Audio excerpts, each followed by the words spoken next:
and welcome again. A project management dashboard is a data dashboard that displays key performance indicators pertaining to specific projects. A project management dashboard can display metrics for a project's overall performance and progress, or highlight particular problems that require further attention. These dashboards provide critical reporting and metrics information and are integral in project performance management. Much like the dashboard in your vehicle, dashboards display real-time key metrics and performance indicators, guiding decisions and better navigating the surrounding landscape.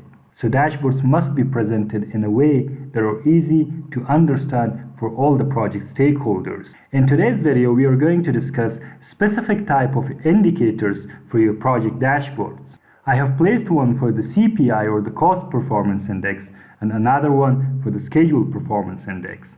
If you update the values for the Schedule Performance Index, SPI and CPI, these indicators will be updated automatically. For example, let's make Schedule Performance Index for this project 0.7. And as you can see, the dashboard gets updated. In today's video, we are going to discuss how to prepare such indicators using Microsoft Excel. In order to prepare such indicators, this is the information that we will need. In the first set of data in here, we have the ranges. The poor will be from 0 up to 30%, moderate will be from 31% up to 70%, and good will be from 71% up to 100%. The next thing is the pointer details. This will represent our pointer. For the pointer details, the percentage achieved equals to this value times 100 minus half of the weight of the pointer. I have reduced half of the weight of the pointer, so the pointer is located at the exact point where our CPI is. The remaining percentage is 100 minus summation of the pointer weight and the percentage achieved. So I'll select the pointer and the range both and go to Insert. From here, I'll go to 2D columns. I will select Stacked Columns. Once this is selected, I'll switch row and column from here. These two will be created. This will act as our pointer and this will be the ranges. So I'll copy this from this sheet and take it to our new dashboard sheet. I'll remove the chart title, the lines from here, the values on the axis, and the legend. Once this is done, in order to bring the range to the right and the pointer to the left, we'll right-click on the axis and go to Format Axis. From here, we will select Categories in reverse order. Next thing is to bring the pointer close to the ranges.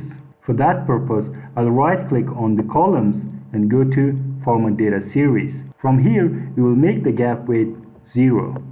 Next thing is to change the color of the fill in here.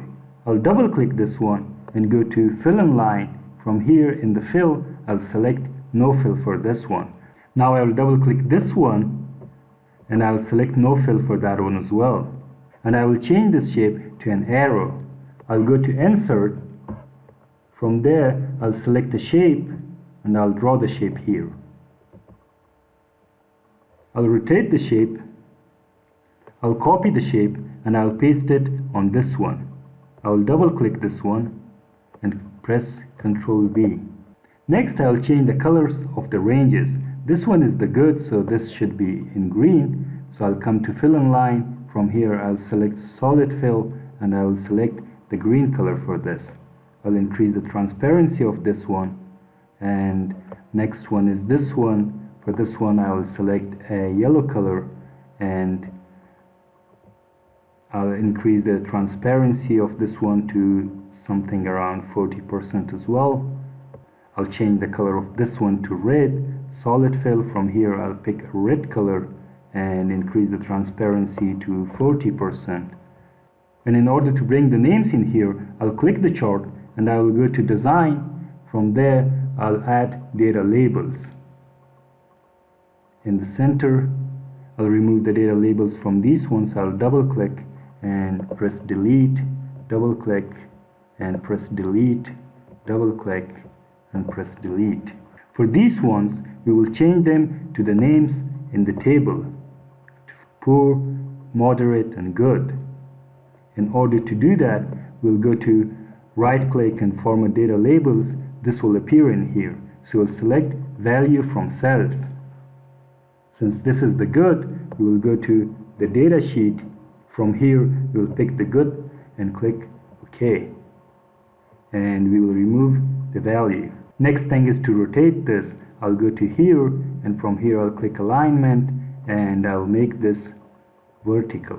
We'll do the same for the others. Now once this is done, we will add the value for the CPI in here, since we prepared this from the data for CPI. To insert the dynamic value of the CPI or cost performance index in here, we will go to insert and insert a text box in here. For the text box, in the function bar, I will write down equal sign and the value in this cell. So if we change this value, for example, to 0.5, that value will be updated as well.